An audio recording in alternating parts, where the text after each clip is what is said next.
दे दो केवल 5 ग्राम, रखो अपनी धरती तमाम, हम वहीं खुशी से खाएंगे, परिजन पर असीना उठाएंगे। रश्मिरथी की ये लाइनें आपने जरूर सुनी होंगी। जब पांडव आधे राज्य की बजाय महज 5 गांव पर युद्ध टालने के लिए तैयार हो जाते हैं, लेकिन कौरव इसके लिए भी तैयार नहीं होते और युद्ध होता है। ये प्रसंग तो महाभारत का है, लेकिन रामधारी सिंह दिनकर की कालजयी रचना रश्मिरथी की ये लाइनें इस वक्त बाड़मेर जैसलमेर लोकसभा की राजनीति पर बिल्कुल सटीक बैठती है। और यहाँ तो बात 5 गांव की नहीं बल्कि केवल 2 हैंडपंप का है। करीब महीने भर पहले की बात है। एग्जैक्ट तारीख की बात करें तो 20 मार्च 2024 राजस्थान के सिंचाई विभाग ने बाड़मेर जिले में एक सर्कुलर जारी किया। इसमें हैंडपंप स्वीकृति की डिटेल्स थी, माने कहाँ के लिए कितना हैंडपंप स्वीकृत किया गया है। लिस्ट आई, इसमें शिव विधानसभा के लिए 22 हैंडपंप स्वीकृत किए गए थे। इस लिस्ट में यह भी लिखा था कि किसके कहने पर कितना हैंडपंप दिया गया। थार के रेगिस्तान में पानी की दिक्कतों से जूझ रही शिव की जनता के लिए ये जो 22 हैंडपंप स्वीकृत किए गए थे, इसमें से 20 हैंडपंप जिस व्यक्ति के कहने पर मिले थे वो 4 महीने पहले ही शिव विधानसभा से चुनाव हार गया था, लेकिन उसकी पार्टी राज्य में जीत गई थी और सरकार में थी। और जो शिव विधानसभा से विधायक चुना गया उसके नाम महज 2 हैंडपंप थे, यानी विधायक के कहने पर केवल 2 हैंडपंप आए और जो चुनाव हार गया था उसके कहने पर 20 हैंडपंप। विधायक के विरोधियों ने मजाक उड़ाना शुरू कर दिया कि इतना बड़ा नेता बनता फिर रहा है, चुनाव में बड़े बड़े वादे किए लेकिन किया क्या, सरकार से लाया क्या, केवल 2 हैंडपंप। ये हैंडपंप वाली बात विधायक को दिल पर लग गई और फिर उसके बाद जो हो रहा है उसका गवाह पूरा देश है। बाड़मेर जैसलमेर लोकसभा के चुनाव पर पूरे देश की निगाहें हैं, क्योंकि यहां से शिव के विधायक ने निर्दलीय पर्चा भर दिया है। ये विधायक 26 साल का एक युवा है, निर्दलीय है, छात्र संघ का अध्यक्ष भी निर्दलीय रहा है और 2024 के लोकसभा चुनाव में भी निर्दलीय ही मैदान में उतरा है। हम बात कर रहे हैं देश की दोनों सबसे बड़ी पार्टियों के माथे पर बल ला देने वाले शिव के विधायक रविंद्र सिंह भाटी की।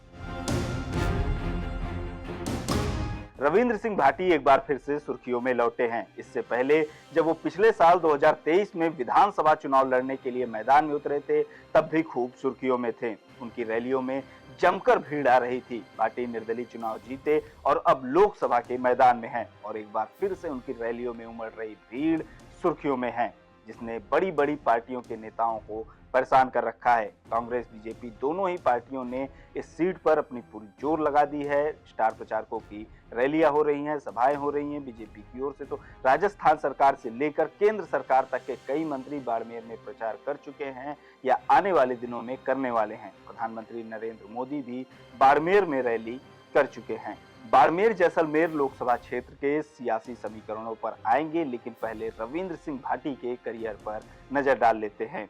रविंद्र सिंह भाटी बाड़मेर जिले के दुधोड़ा गांव के रहने वाले हैं। पारिवारिक पृष्ठभूमि सामान्य है, पिता शिक्षक है और राजनीति से दूर दूर तक कोई लेना देना नहीं है। रविंद्र सिंह भाटी ने राजनीति में कदम रखा यूनिवर्सिटी पहुंचने के बाद। जोधपुर के जय नारायण व्यास यूनिवर्सिटी में ग्रेजुएशन करने पहुंचे रविंद्र सिंह भाटी अखिल भारतीय विद्यार्थी परिषद से जुड़े। 2019 के छात्र संघ चुनाव में अध्यक्ष पद के लिए दावेदारी पेश की, लेकिन विद्यार्थी परिषद ने टिकट नहीं दिया। रविंद्र निर्दलीय चुनाव मैदान में उतर गए और इतिहास रच दिया। यूनिवर्सिटी के 57 साल के इतिहास में निर्दलीय छात्र संघ अध्यक्ष बनने वाले पहले छात्र नेता बने। अध्यक्ष बनने के बाद भाटी के वीडियो सोशल मीडिया पर खूब वायरल होने लगे। कभी छात्रों के मुद्दे पर स्पीच देते तो कभी यूनिवर्सिटी के प्रोफेसर से भिड़ जाते, कभी तत्कालीन गहलोत सरकार के खिलाफ धरना प्रदर्शन करते। 2023 में राजस्थान में विधानसभा के चुनाव थे और रविंद्र सिंह भाटी चुनाव की तैयारियों में लग गए। विचारधारा बीजेपी से मेल खाती थी, इसलिए चुनाव से ठीक पहले बीजेपी में शामिल भी हो गए। लेकिन बीजेपी ने शिव से अपना उम्मीदवार बनाया स्वरूप सिंह खारा को। एक बार फिर से रविंद्र सिंह भाटी को संगठन ने टिकट नहीं दिया और एक बार फिर रविंद्र सिंह भाटी निर्दलीय चुनाव मैदान में उतर गए। शिव विधानसभा में रविंद्र सिंह भाटी का मुकाबला कांग्रेस के कई बार विधायक रहे अमीन खान, बीजेपी के स्वरूप सिंह खारा और कांग्रेस से बागी होकर चुनाव लड़ रहे फतेह खान से था। इसके अलावा आरएलपी से जालम सिंह भी चुनाव मैदान में थे। लेकिन 26 साल के रविंद्र कांग्रेस बीजेपी के दिग्गजों पर भारी पड़े और करीब 4000 वोटों से चुनाव जीतने में सफल रहे। बीजेपी के स्वरूप सिंह खारा की तो जमानत तक जब्त हो गई। विधानसभा चुनाव जीतने के बाद एक बार फिर उनकी नजदीकी बीजेपी नेताओं के साथ दिखी। राज्य में बीजेपी की सरकार बन चुकी थी और भजन लाल शर्मा मुख्यमंत्री थे।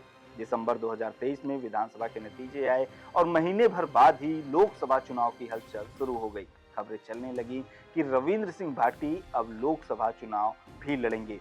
इन खबरों के बीच भाटी ने बाड़मेर जैसलमेर क्षेत्र में यात्रा भी शुरू कर दी। यात्रा में उमड़ी भीड़ देखकर बीजेपी ने भाटी को बुलाया। खुद मुख्यमंत्री भजन लाल शर्मा ने उनसे बात की। कहा यह भी जाता है कि रविंद्र सिंह भाटी और मुख्यमंत्री भजन लाल शर्मा के बीच सहमति भी बन गई थी, लेकिन इसी बीच हैंडपंप वाला लेटर सोशल मीडिया पर वायरल हो गया, जिसके बाद सारा खेल खराब हो गया। रविंद्र सिंह भाटी ने चुनाव लड़ने का ऐलान कर दिया। एक बार फिर से उनकी नामांकन रैली में उमड़ी भीड़ ने लोगों का ध्यान खींचा। केवल बाड़मेर जैसलमेर ही नहीं बल्कि सूरत, पुणे, अहमदाबाद जैसे शहरों में भी भाटी ने प्रवासी वोटर्स को लुभाने के लिए रैली की। इन दूसरे राज्यों के शहरों में भी भाटी ने भारी भीड़ जुटाई।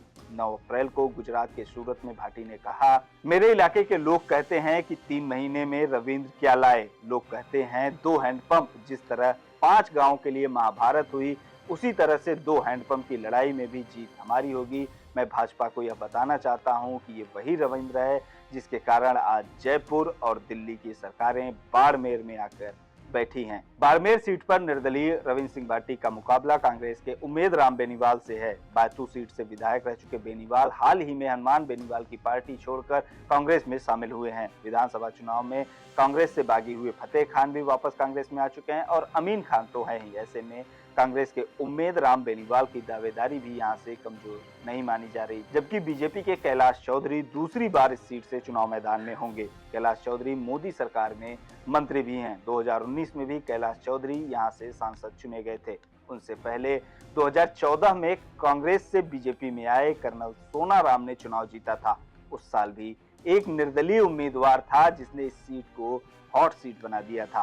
उस निर्दलीय उम्मीदवार का नाम था जसवंत सिंह। अटल बिहारी वाजपेयी की सरकार में वित्त और विदेश जैसे महत्वपूर्ण मंत्रालय संभालने वाले बीजेपी के कद्दावर नेता जसवंत सिंह, जिन्हें बीजेपी ने 2014 में टिकट नहीं दिया था और वे निर्दलीय चुनाव लड़कर हार गए थे।